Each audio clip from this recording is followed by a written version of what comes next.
Meus irmãos, paz do Senhor Jesus, abra comigo sua Bíblia na carta de Paulo aos Filipenses, no capítulo 3.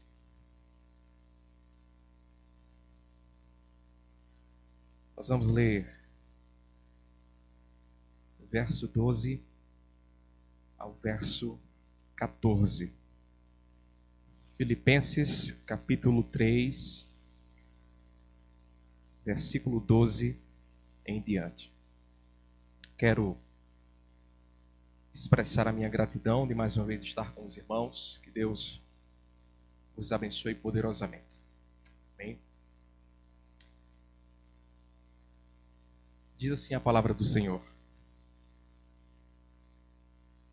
não que eu o tenha já recebido ou tenha já obtido a perfeição, mas prossigo para conquistar aquilo para o que também fui conquistado por Cristo Jesus.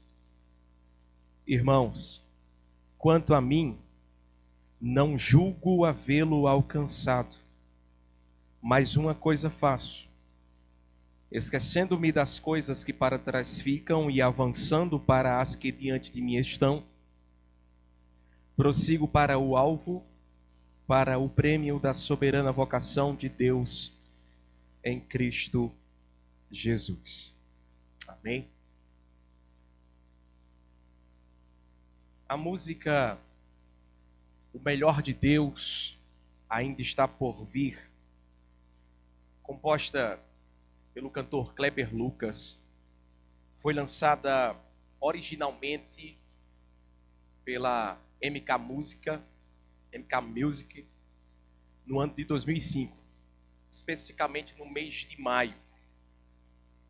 Mas essa música ela se tornou um sucesso em nosso país no ano de 2006, num DVD por título Propósito, do mesmo cantor Kleber Lucas.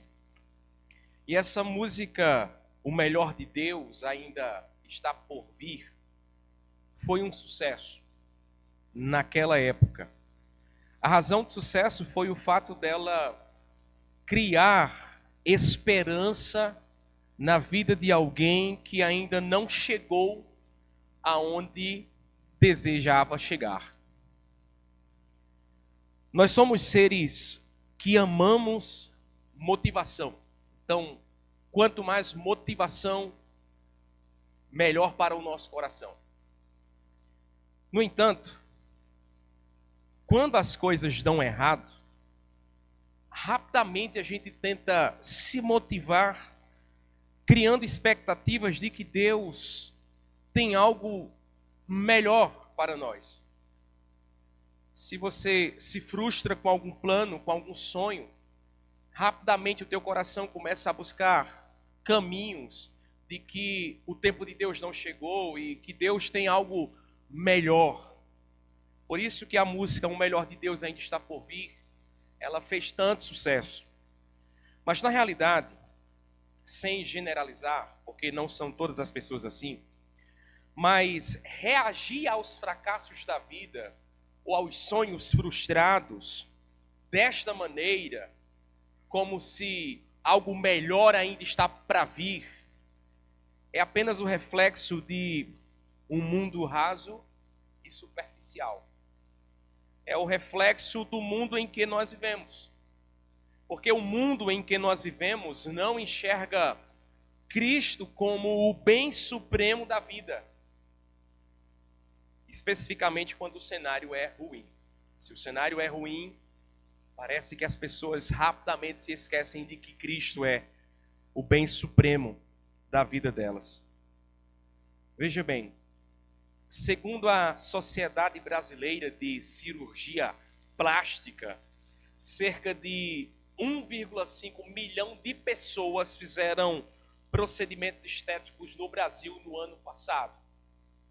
Então, muitas pessoas se mostraram insatisfeitas com a aparência e tentaram melhorar a aparência com procedimento estético. Segundo o IBGE, o Instituto Brasileiro de Geografia e Estatística, divulgado neste ano sobre o ano passado. A cada 2 casamentos, e isso não envolve as questões judiciais, mas a cada 2 casamentos, um terminou em divórcio, mostrando que as pessoas também ficaram insatisfeitas, ou cada vez mais ficam insatisfeitas com os seus cônjuges, com os seus parceiros. Segundo o mesmo IBGE, já este ano, nós entramos no mês de maio, e 53% das pessoas entrevistadas pretendem mudar de emprego ainda este ano, porque o emprego que se encontram, segundo elas, não supre as necessidades, não supre todas as expectativas destas pessoas. Então, a gente tem pessoas insatisfeitas com a aparência, pessoas insatisfeitas no casamento, pessoas insatisfeitas com os seus empregos, tem pessoas insatisfeitas com a faculdade, pessoas insatisfeitas com escolas, pessoas insatisfeitas com igrejas, e geralmente o discurso adotado é: o melhor de Deus ainda não chegou, ainda está por vir, talvez a melhor fase da minha vida ainda está por vir. E aqui é que mora o perigo, porque reduzir a vidas a expectativas é muito perigoso. Um pensador, um filósofo, já dizia que quem reduz a vida a expectativas prefere desistir das coisas do que se ajustar ou se adequar a elas. Prefere desaparecer de determinados ambientes do que confrontar os ambientes que está presente. E por isso essas pessoas, elas estão fadadas a uma vida cheia de desilusão, porque elas nunca se adaptam. Elas estão sempre insatisfeitas com a vida que têm. Em outras palavras, reduzir a vida a expectativas é ser vítima desse mundo sem Cristo, que é raso e que é superficial. Mas na contramão das expectativas, Paulo disse a Timóteo, lá no capítulo 5 de 1 Timóteo, versículo 8: tendo o que comer, e não precisa ser a melhor comida, tendo o que se vestir, Timóteo, e não precisa ser uma roupa de grife, nisso estejais contente. O contentamento, por outro lado, é o reflexo de uma vida que entendeu que o melhor de Deus é Cristo. E Ele já veio. E Cristo já nos alcançou. Nós estamos diante da carta conhecida como Carta da Alegria. A carta aos Filipenses, segundo os nossos bons doutrinadores, bons comentaristas, é conhecida como a Carta da Alegria. Porque Paulo usa essa expressão alegria em vários momentos nesta carta. No entanto, a pergunta que nós devemos fazer é: Paulo, quando escreve essa carta, ele tinha razões para estar feliz? Será que ele tinha razões lógicas, razões humanas para estar alegre? É o que nós vamos tentar responder nesta noite através da exposição deste capítulo 3. No capítulo 3, de antemão, Paulo está fazendo uma exortação àqueles irmãos de Filipos que eles, de alguma maneira, não se deixassem seduzir pela doutrina dos judaizantes. Os judaizantes eram pessoas judaicas, eram judeus que se converteram ao cristianismo, mas que continuaram a praticar as obras da lei. E eles praticavam a tal ponto que eles confiavam tanto nas obras da lei, especificamente na guarda do sábado e na circuncisão, de que Paulo diz que eles confiavam muito na carne para serem salvos. Então Paulo vai advertir que estes irmãos não se deixem seduzir pela doutrina dos judaizantes.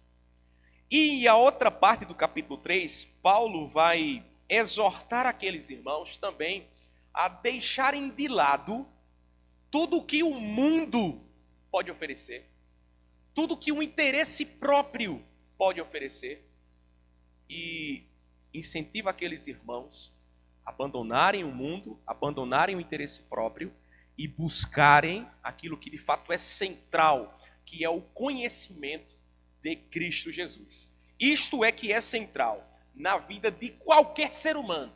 Quanto mais ele conhece a Cristo, quanto mais ele se aprofunda no conhecimento de Deus, mais contente e satisfeito este coração será. Dito isto, eu quero pregar brevemente nesta noite sobre a seguinte proposição: quais são os aspectos visíveis de alguém que se conformou ao melhor de Deus, Cristo?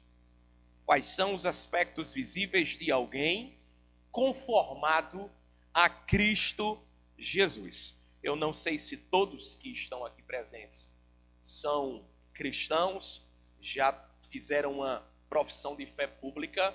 Se sim, glória a Deus por isso, essa palavra também é para o seu coração. Se você não é cristão, essa palavra também é para o seu coração. Em primeiro lugar, um aspecto visível de alguém que está satisfeito com Cristo e contente em Cristo, independente das circunstâncias, é que este coração ele é desapegado de conquistas terrenas. Este coração ele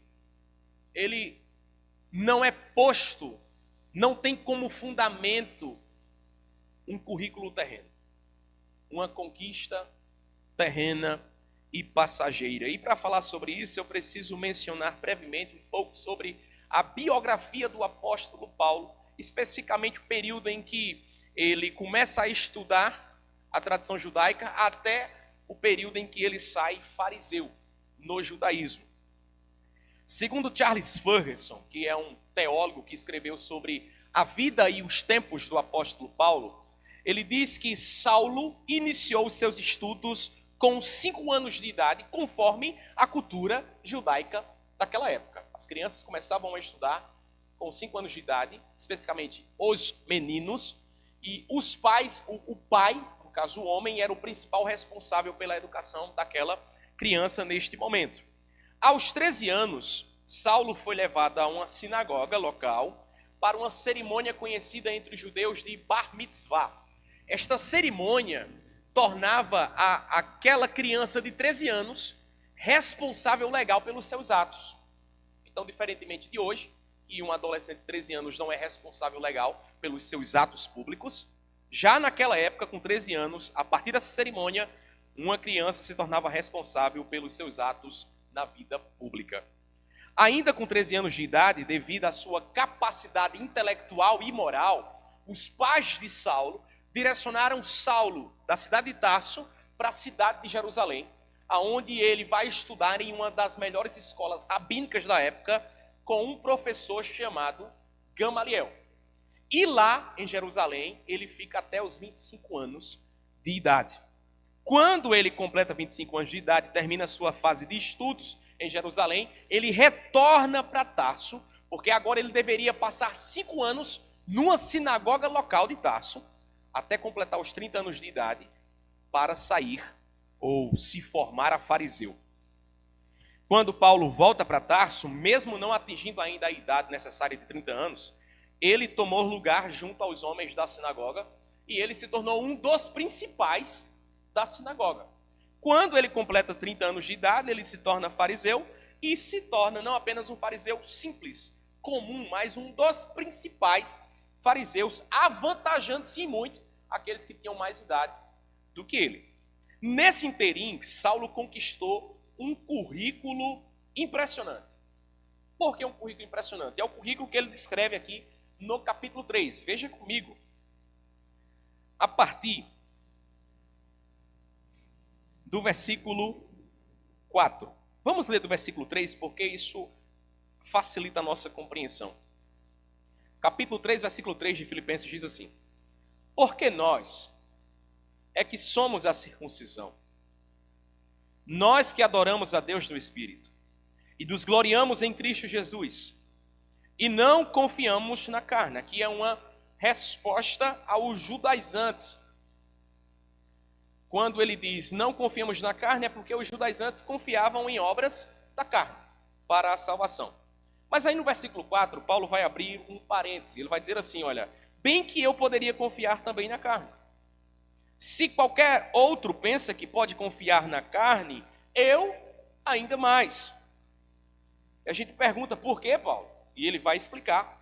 Olha o currículo dele.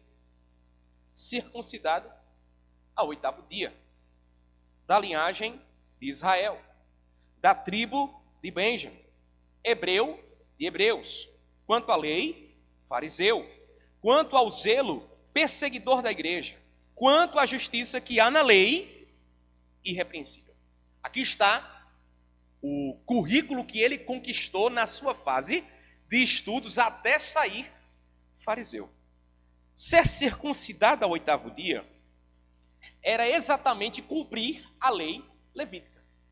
Conforme Levítico capítulo 12, versículo 3.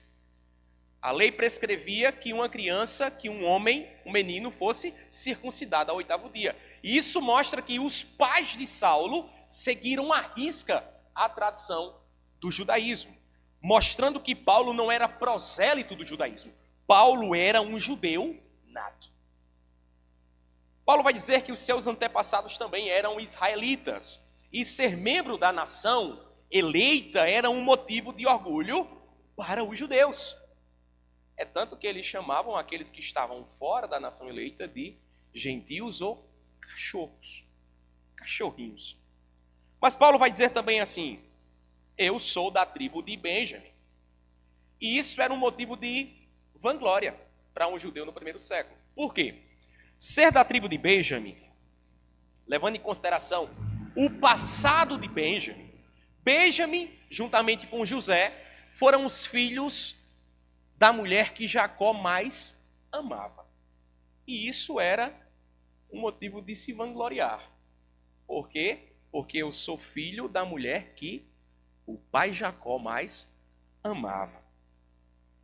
Mas foi de Benjamim também que saiu o primeiro rei de Israel, Saul. E o nome Saulo se assemelhava-se em muito na semântica ao nome Saul. Tem teóricos que dizem até o ponto de que Saulo era um termozinho grego para Saul. Mas não apenas isso.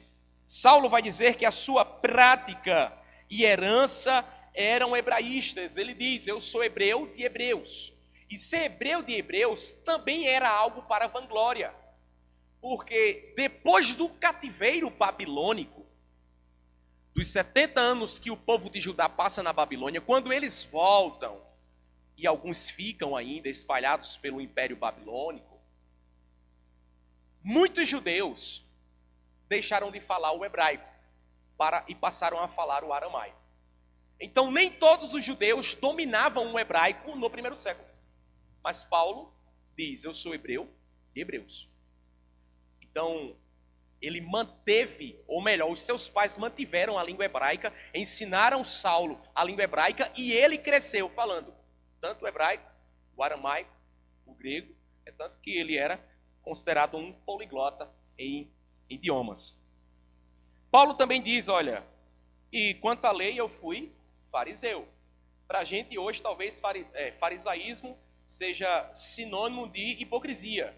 Mas no primeiro século, antes da chegada do Mestre, do nosso Senhor Jesus, ser fariseu era um motivo de muito respeito. Porque eram os fariseus, ainda mais que os saduceus, os grandes defensores da lei. Todavia, a gente sabia que depois que Cristo chegou, nós sabemos disso, Cristo denunciou muito da hipocrisia daqueles fariseus. Todavia, isso não tira o mérito de que ser fariseu naquela época era um motivo de muito respeito para quem chegava a este título. Era um homem extremamente respeitado. E ele era tão fervoroso, tão cumpridor das tradições, que ele chegou, pelo seu zelo, perseguir a igreja do Senhor Jesus. A ponto de ser considerado um homem irrepreensível.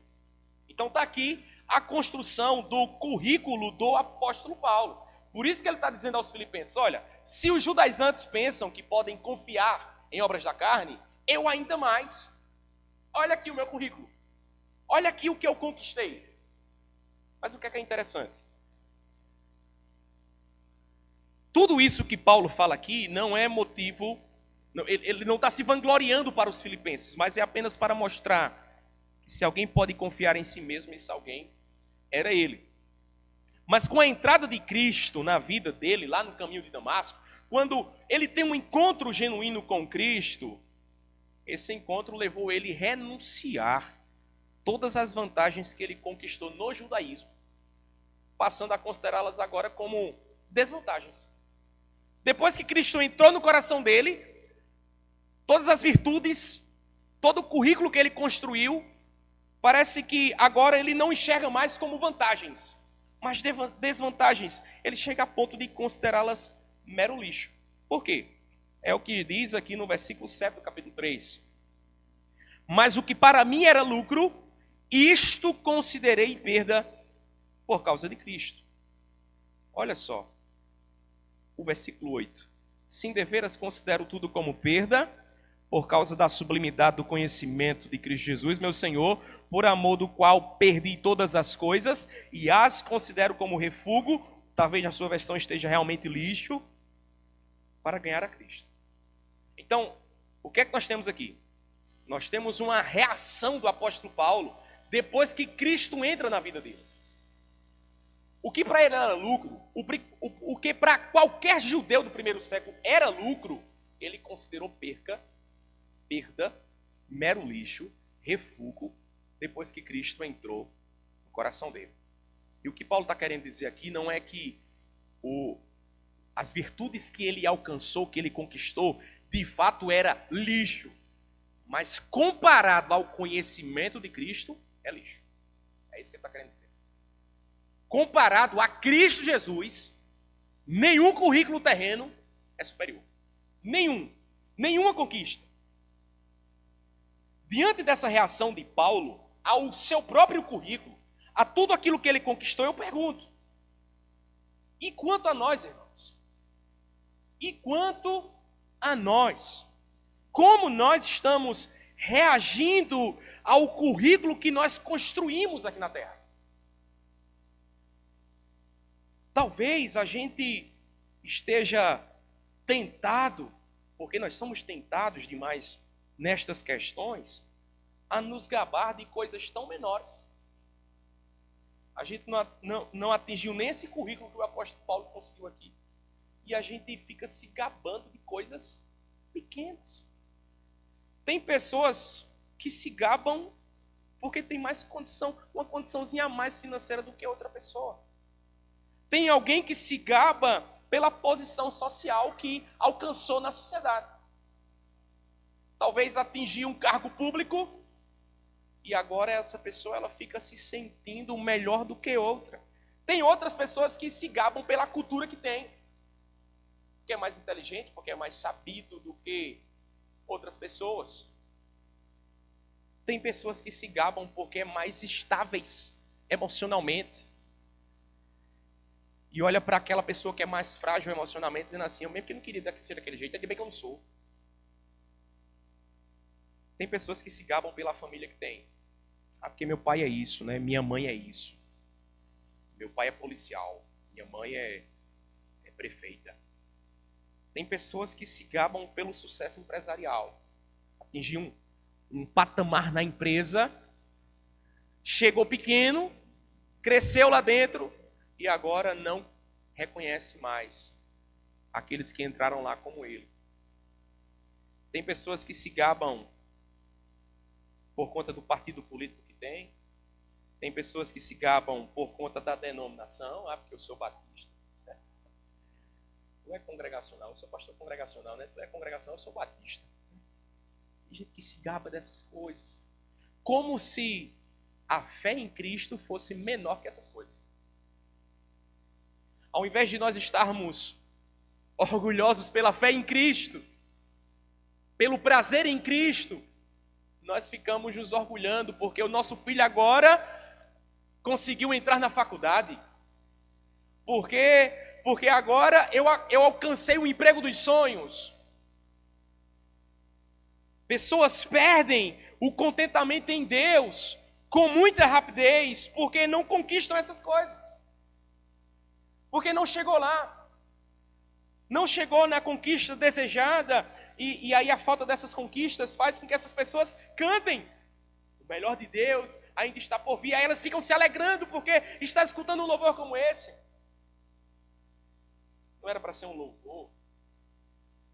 Na realidade, isso é um incentivo ao distanciamento, da satisfação em Deus.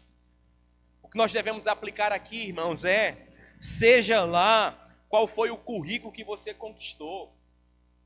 Também eu não tenho interesse em saber qual foi o currículo que você conquistou. Isso não quer dizer que se você quiser conversar sobre isso, eu não vou conversar, não. Mas é porque essas coisas elas não são primárias na vida cristã. Então, seja lá qual foi o currículo que você conquistou, está tentando construir, que o teu coração não esteja nisso. Que o fundamento da tua alegria não seja isso. Que a razão da tua existência não seja chegar lá.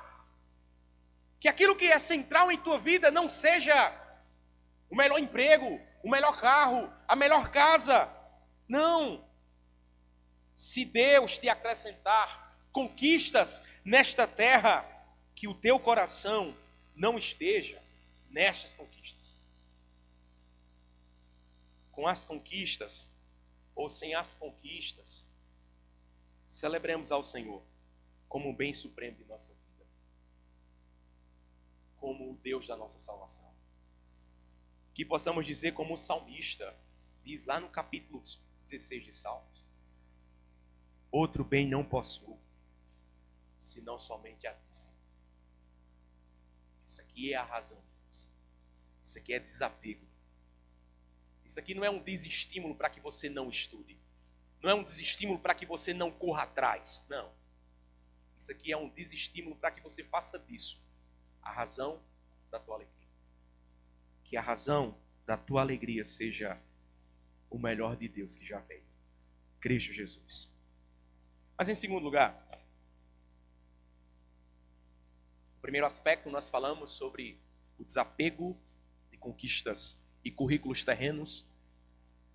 Mas o segundo aspecto que está presente no coração de alguém que é conformado e satisfeito em Cristo é porque esse coração ele busca crescer espiritualmente. Ele tem um mandato de Deus, crescer na graça e no conhecimento. Então ele quer, ele anseia, ele almeja crescimento espiritual. Veja comigo os versículos 12 a 14 mais uma vez. Diz assim: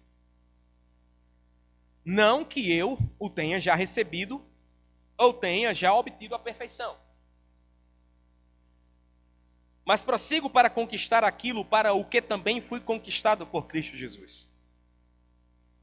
Irmãos, quanto a mim não julgo havê-lo alcançado, mas uma coisa faço, esquecendo-me das coisas que para trás ficam e avançando para as que diante de mim estão, prossigo para o alvo, para o prêmio da soberana vocação de Deus em Cristo Jesus. Então Paulo, ele faz uso de dois verbos, mas um desses verbos se repete duas vezes aqui nos textos. No versículo 12, Paulo diz: eu prossigo. No versículo 13, ele diz: eu avanço. E no versículo 14, ele torna a dizer: eu prossigo. Paulo está dizendo com esses verbos aqui que ele se recusa a ficar apegado ao passado, às conquistas passadas. A meta de Paulo é avançar, é prosseguir. Ele quer andar, não retroceder, ele quer avançar. A ideia desses verbos, avançar e prosseguir, no termo grego aqui, é de um corredor que sabe que se olhar para trás um momento, ele se distrai e ele pode perder a corrida. Então ele não quer olhar para trás, ele quer usar o máximo de esforço para avançar, para prosseguir. E aqui nós aprendemos duas lições com o apóstolo Paulo. A primeira lição é: Paulo ele não parou no tempo. Paulo não parou no tempo. Os crentes, os cristãos, jamais deveriam ficar satisfeitos com o que aconteceu somente lá atrás, somente no passado, com a graça de ontem. Crentes não eram para viver olhando para o passado e desejando voltar para lá. Porque também é muito comum a gente escutar, especificamente os de mais idade, dizer, né, porque lá nos anos 90 era tão bom, era bom quando a gente fazia isso, a gente fazia aquilo. A gente vai conversar qualquer outro assunto e alguém diz, não, mas é porque hoje não é ruim, mas lá na década de 80, lá em 60, nos anos 2000 era tudo muito melhor. Talvez seja mesmo, talvez fosse. Mas a questão é a seguinte: por que você não deseja avançar? E discernir bem o tempo que você está? Prosseguir, porque você está hoje. Ontem passou. Talvez alguém aqui pode dizer, olha, não, antigamente eu vinha para a EBD, hoje eu não venho mais. O que você fez antigamente passou. O que é que você está fazendo hoje? Ah, porque antes eu frequentava mais os cultos. Mas minha pergunta para você é, e hoje? E hoje? Não, porque antes eu sabia o Salmo 119 de cabeça. É, brincadeira. Isso aqui foi demais, né? Não, mas eu sabia o Salmo 91 de cabeça. E hoje, irmãos? E hoje? O que é que você está fazendo hoje? Que tira os teus olhos somente lá de trás. Que tira o teu coração somente daquele tempo que já passou. É triste quando alguém alega ter conhecido a Cristo, mas admite que cresceu muito pouco no conhecimento de Cristo, mesmo depois de passar já alguns anos na igreja. Já alguns anos. Não sei quanto tempo você já frequenta essa igreja, você já é membro dessa igreja. Se você ainda não é membro, mas já frequenta, tome a decisão de se tornar membro dessa igreja. Mas eu não sei, certo, quanto tempo você está aqui. Mas minha pergunta é, o que é que você tem feito para conhecer mais sobre Cristo? Como é que estão as suas devocionais? Como é que está a tua leitura bíblica? Como é que está a tua vida de oração? Como é que você tem tomado decisões na sua vida? Essas questões, elas são essenciais para o crescimento cristão. Mas a segunda lição que a gente aprende com Paulo aqui é, Paulo faz do conhecimento de Cristo o propósito central da vida dele. Se a gente dá uma olhada, olha o versículo 8 mais uma vez. Ele diz, né? Sim, deveras considero tudo como perda, por causa da sublimidade do conhecimento de Cristo Jesus, meu Senhor, por amor do qual perdi todas as coisas e as considero como refúgio. Aí olha o que ele vai dizer. Para ganhar a Cristo e ser achado nele. Fique com isso. E ser achado nele. Eu vou continuar a leitura aqui, mas fique com isso no seu coração. E ser achado nele. Paulo vai dizer, continuando, né? Não tendo justiça própria. Eu quero ser achado em Cristo, não tendo justiça própria, que procede de lei, senão a que é mediante a fé em Cristo, a justiça que procede de Deus, baseada na fé. É isso que Paulo quer para a vida dele. Então Paulo está dizendo assim, olha, se eu tenho um propósito em minha vida, é ser achado em Cristo, não tendo justiça própria. O que seria justiça própria? E aqui nós sabemos que Paulo está mais uma vez fazendo um contraste com os judaizantes, que em nome das obras da lei, eles se justificavam. Mas Paulo não quer justiça própria. Talvez em nossos dias o que mais se assemelha aqui nessa aplicação, uma conjectura que eu poderia fazer é, talvez você não esteja crescendo no conhecimento de Cristo, talvez Cristo não seja a centralidade do teu coração, mas aí você tem algumas justificativas para isso. Não é porque o meu tempo está muito corrido, pastor, e é por isso que eu não cresci no conhecimento de Cristo. Justiça própria. Justificativa. A gente não tem desculpas para não crescer espiritualmente. Talvez você tenha as suas desculpas, né? Se eu lhe perguntasse e você quisesse realmente abrir o coração para mim, você ia dizer, não, mas olha, eu só não estou crescendo espiritualmente porque eu estou fazendo isso, eu estou fazendo aquilo. Você sabe como é que é a correria do dia a dia? Isso é justiça própria, pela qual o apóstolo Paulo está aqui condenando. Olha, eu não quero ser achado em Cristo com base em justiça própria.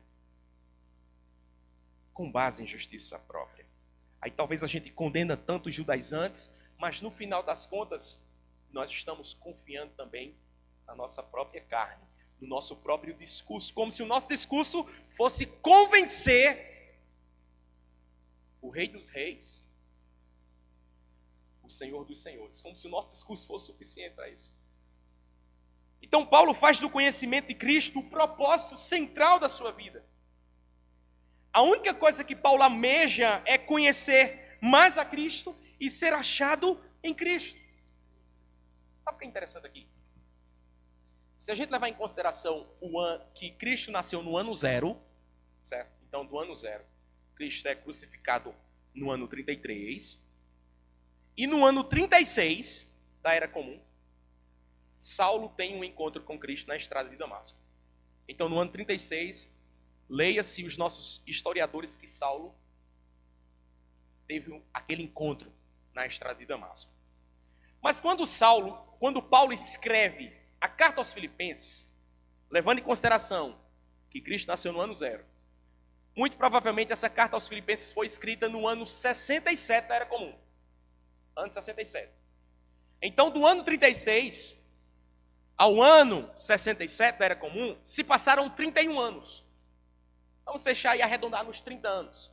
30 anos se passaram que Paulo é crente.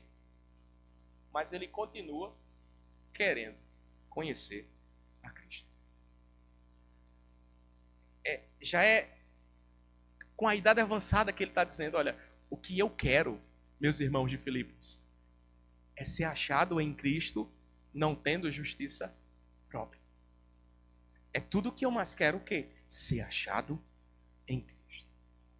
Então, 30 anos se passaram, mas a paixão no coração do apóstolo Paulo continuava acesa, ativo. É interessante que no versículo 8, quando ele diz assim, olha, quando ele usa aquilo, o que era lucro, aquilo que para mim era lucro, isto eu considerei perda, essa palavra lucro, que aparece no versículo 8, é a tradução do termozinho grego kerdê. Essa palavra kerdê, no grego, está no plural. No nosso português está no singular, lucro. Mas no grego está no plural. A ideia de Paulo aqui é lucros. Porque era muita coisa que ele conquistou. Mas ele está pegando todas essas conquistas, colocando dentro de um saco e dizendo, olha, isso aqui é bom, mas comparado a conhecer a Cristo, isso aqui é lixo. Isso aqui não pode me impedir de conhecer mais a Cristo. Nada pode nos impedir de conhecer mais a Cristo. Se tem alguma coisa que está te impedindo de conhecer mais a Cristo, você tem que considerar isso como lixo e tirar isso da tua vida. Tirar isso da tua vida, não pensar duas vezes, não ponderar sobre essas coisas. Tudo que te atrapalha de conhecer a Cristo, você tem que jogar no lixo e voltar o teu coração àquilo que é essencial. Conhecer mais a Cristo. Queridos, 3 observações aqui. A primeira, Paulo não está dizendo que ele teve uma vida ruim no passado e não tinha mais nada a fazer E aí, quando conheceu Jesus, a vida dele mudou. Porque isso é um discurso que você encontra nos lábios de muita gente. Minha vida era muito ruim, eu vivia numa bagaça, a minha vida era assim, era assado, mas aí Cristo entrou na minha vida e agora eu vivo uma vida melhor. Esse é o discurso que está na boca de muita gente. Esse não é o discurso de Paulo, olha, a minha vida era ruim, era terrível. Não. Segundo, Paulo não está dizendo que não tinha mais nada para buscar na vida dele, e aí ele decidiu ser apóstolo. Não, também não é isso. Paulo tinha tudo a seu favor. Tudo. Mas quando Cristo o chamou, ele abdicou de tudo. Queridos, nem todos aqui são chamados para o ministério pastoral. Porque Deus vocaciona as pessoas para determinadas áreas que não seja somente o ministério pastoral ou a vida integral de um missionário transcultural ou cultural. Então, assim, honra a Deus na vocação que Ele te chamou. Por outro lado, talvez tenha pessoas aqui em que Deus vai chamar especificamente para o ministério pastoral. E essa pessoa vai ter que fazer algumas decisões na sua vida. Se ela vai para o ministério pastoral ou se ela vai querer seguir carreira profissional. Mas se Cristo te chamar, não deixa a carreira profissional te atrapalhar. Porque essa é a terceira observação aqui. Paulo conquistou uma vida requintada no judaísmo. Ele era cheio de regalias. Ele tinha vários privilégios. Mas quando Cristo chamou ele, ele não pensou duas vezes. Ele não ficou olhando, mas rapaz, e eu vou deixar de tomar água mineral para tomar água de chuva? Ele não ficou pensando nisso não, irmãos. Paulo não ficou pensando, mas rapaz, eu andava a cavalo, agora eu vou ter que andar preso, a pé. Não, ele não ficou pensando nessas coisas não. Eita, antes eu tinha ar-condicionado, agora nem um ventilador eu tenho. Não, Paulo não ficou pensando nessas coisas. Que eu sei que o nosso coração almeja tanto conforto e segurança. E isso não é um mal em si mesmo. O mal sempre está quando nós colocamos o nosso coração nisso. Quando essas coisas se tornam mais importantes do que um chamado de Deus, do que um convite da graça.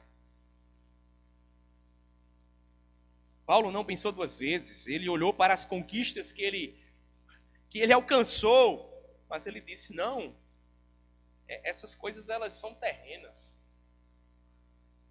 Eu quero o Cristo.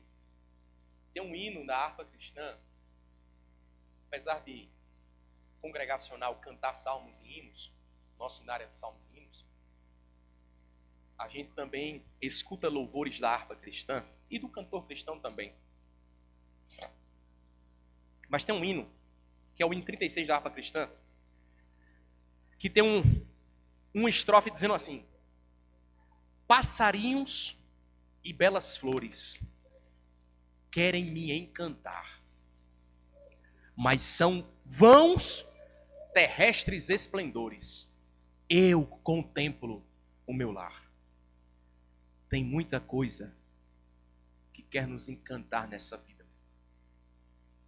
e tirar os nossos olhos de Cristo. Muitas coisas. Mas quando alguma coisa estiver te encantando, lembra que essa coisa vai passar. Que essa conquista vai ficar. Mas tudo o que você fizer para Cristo permanecerá eternamente. Eternamente. Mais uma vez eu quero deixar claro, eu não quero desestimular você buscar crescimento profissional, não é isso. O que eu quero é lhe estimular que enquanto você faz isso, não se esqueça que o melhor de Deus já veio para a tua vida. Cristo Jesus, você já tem salvação, você já é eleito. Esta é a melhor coisa que pode te acontecer, que pode me acontecer. Não seja como aquele irmão que um dia o pastor chamou ele para participar de um culto, porque já há muitos dias ele não participava. Mas aí ele disse àquele pastor: pastor, eu preciso trabalhar. Eu estou sem tempo de cultuar. Pelo contrário. Lembre-se que Deus é digno de filhos que pausam o trabalho para cultuá-lo no ajuntamento dos salmos. Deus é digno disso. Digno de filhos que pausam as atividades e escolhem a boa parte de estar aos pés de Cristo. Ele é digno disso, irmãos.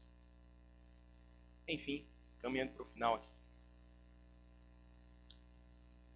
Eu falei sobre o aspecto de desapegar das coisas terrenas. Agora eu falei sobre o aspecto de buscar crescimento espiritual. E por fim, eu quero, em termos práticos, mostrar como é o coração. O coração daquele que descansa nessa verdadeira esperança, que é Cristo.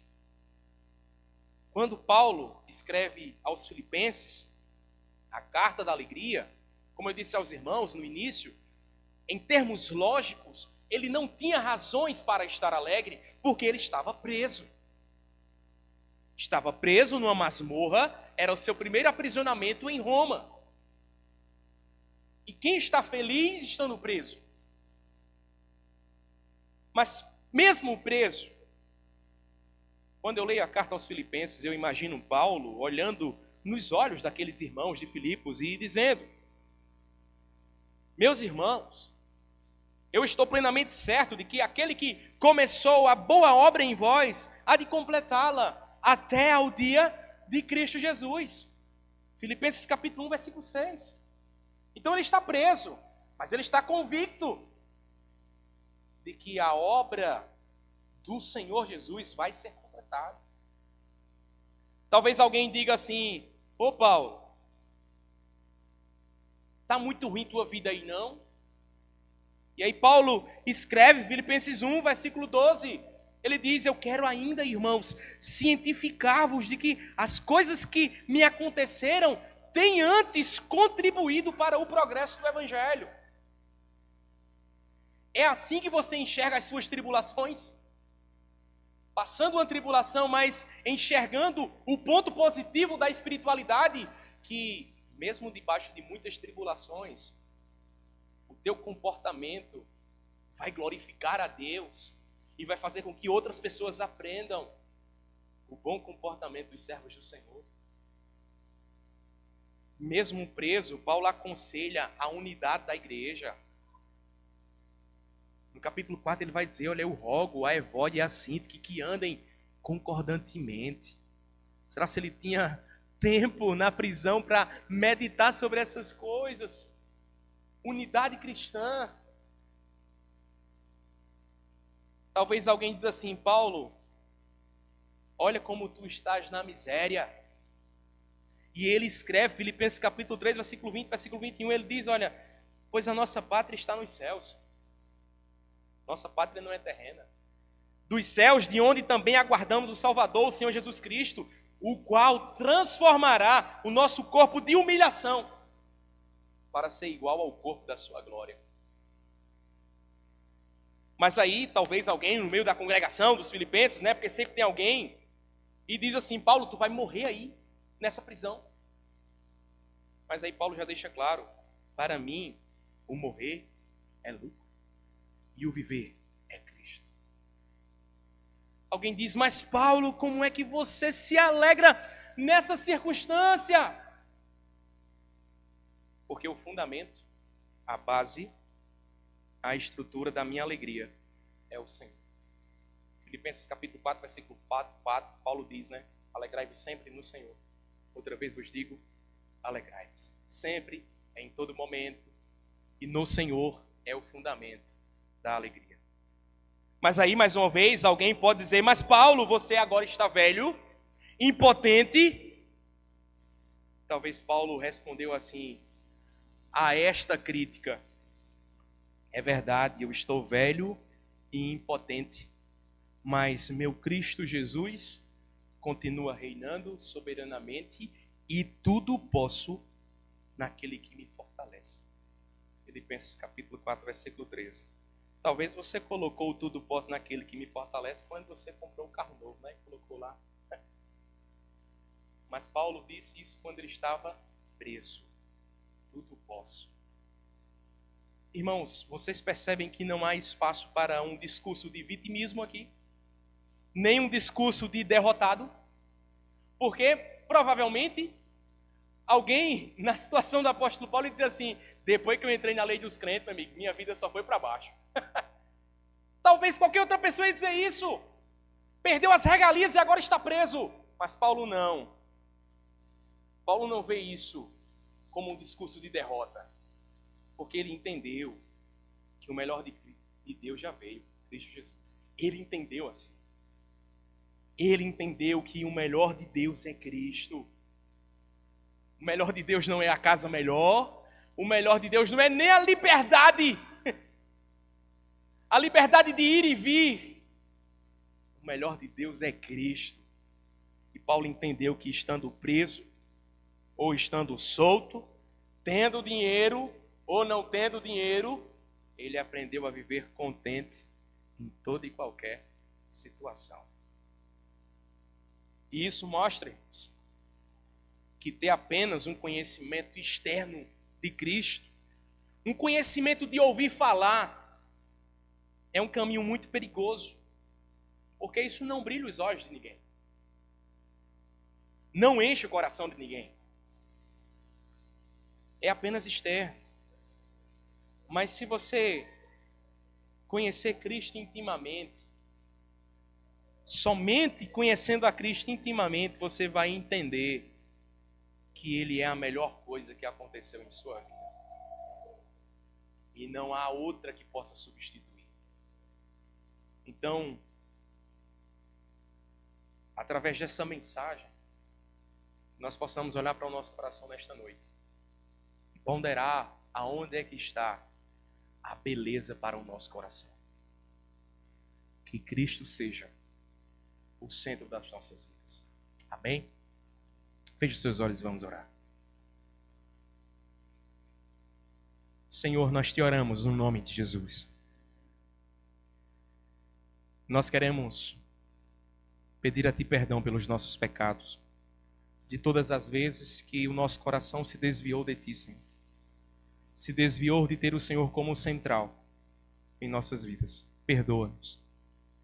Nos conceda graça para desenvolvermos uma vida de santidade e uma vida que entende que o Senhor é o melhor e que nada pode substituir, Senhor Deus, a Sua presença em nossas vidas.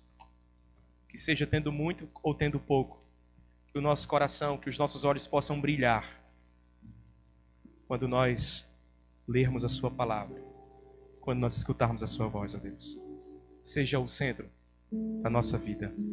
Esta é a nossa oração no nome de Jesus. Amém.